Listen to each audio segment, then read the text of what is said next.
नमस्कार। आप सभी का एक बार फिर से स्वागत है हमारे चैनल दुर्गा भक्ति मार्ग में। जय माता दी। चैत्र नवरात्रि का पावन त्योहार बस आने ही वाला है और चैत्र नवरात्रि हर साल चैत्र माह के शुक्ल पक्ष की प्रतिपदा तिथि से शुरू होती है। तो आज के इस वीडियो में हम जानेंगे कि चैत्र नवरात्रि 2026 में कब से शुरू होंगे और कब से समाप्त होंगे। तो चलिए शुरू करते हैं। यह त्योहार हिंदू धर्म का बहुत ही पावन त्योहार है।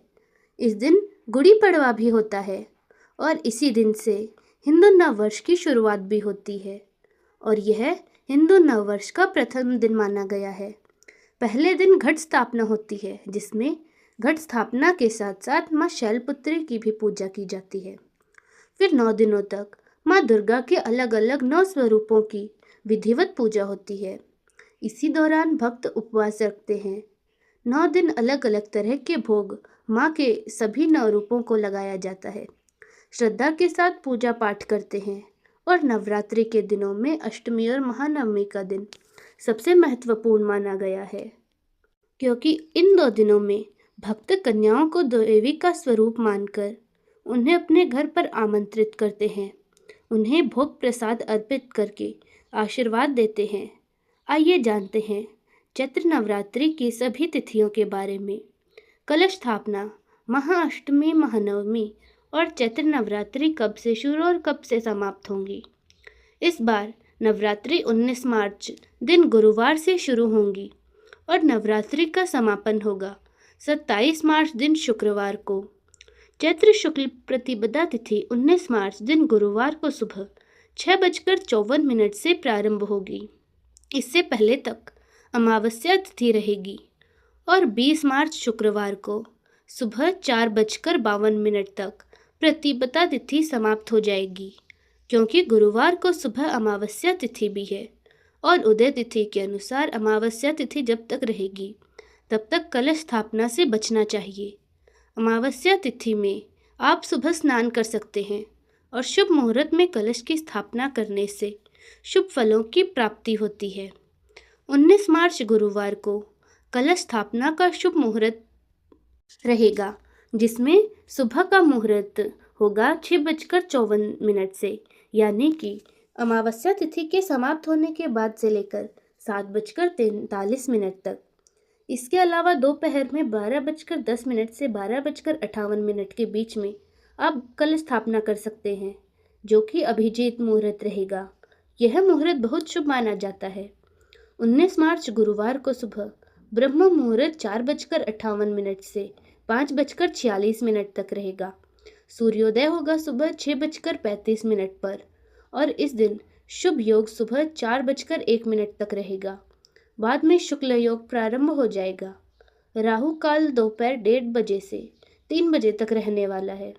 इस बार अष्टमी तिथि 26 मार्च गुरुवार को है और महानवमी तिथि 27 मार्च शुक्रवार को रहेगी।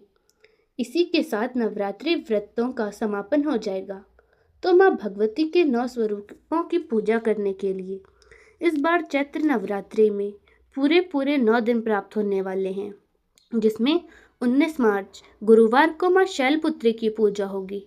20 मार्च गुरुवार को माँ ब्रह्मचारिणी की, 21 मार्च शनिवार को माँ चंद्रघंटा की, 22 मार्च रविवार को माँ कुष्मांडा की, 23 मार्च सोमवार को माँ स्कंद माता की, 24 मार्च मंगलवार को माँ कात्यायनी की, 25 मार्च बुधवार को माँ कालरात्रि की, 26 मार्च गुरुवार को माँ महागौरी की और 27 मार्च दिन शुक्रवार को माँ सिद्धिदात्री की पूजा होगी। बहुत से लोग नवमी तिथि के दिन ही कलश विसर्जन कर देते हैं। हालांकि 9 दिनों में पूरे 9 दिन तक और 9 रात तक की पूजा करने के बाद कलश विसर्जन करना शुभ होता है, क्योंकि इस बार 27 मार्च शुक्रवार को सुबह 10:07 के बाद से दशमी तिथि लग रही है। ऐसे में इस दिन आप शाम को सूर्यास्त से पहले ही आप चाहे तो कलश विसर्जन कर सकते हैं, क्योंकि बहुत से लोगों को कलश विसर्जन जल्दी करना होता है ताकि अगले दिन यदि कहीं बाहर जाना हो या कोई आवश्यक कार्य हो तो वो कर सके। वैसे तो 28 मार्च दिन शनिवार को दशमी तिथि सुबह 8:46 तक रहेगी, तो तो इस दिन भी आप कलश विसर्जन कर सकते हैं। माता के यह 9 दिन बहुत ही पवित्र हैं। यदि भक्त उपवास ना रख पाए तो विधि विधान से माँ के 9 स्वरूपों की पूजा करें और कथाओं का श्रवण करें। कथा सुनना बहुत ही जरूरी होता है। बिना कथा सुने कोई भी व्रत या उपवास पूर्ण नहीं माना जाता। तामसिक चीजों का सेवन इन 9 दिनों के दौरान नहीं करना चाहिए। प्याज और लहसुन का भी 9 दिन सेवन ना करें। कन्याओं का सम्मान करते हुए उन्हें भेंट स्वरूप कुछ न कुछ सामग्री अवश्य दें। और अष्टमी और नवमी तिथि के दिन, जिस दिन भी आपके यहाँ कन्या पूजन होता है, उस दिन कन्या पूजन करके माँ दुर्गा का आशीर्वाद प्राप्त करें। तो दोस्तों, ये थी हमारी आज की वीडियो। अगर आपको अच्छी लगी तो लाइक करें, शेयर करें और सब्सक्राइब करें। धन्यवाद।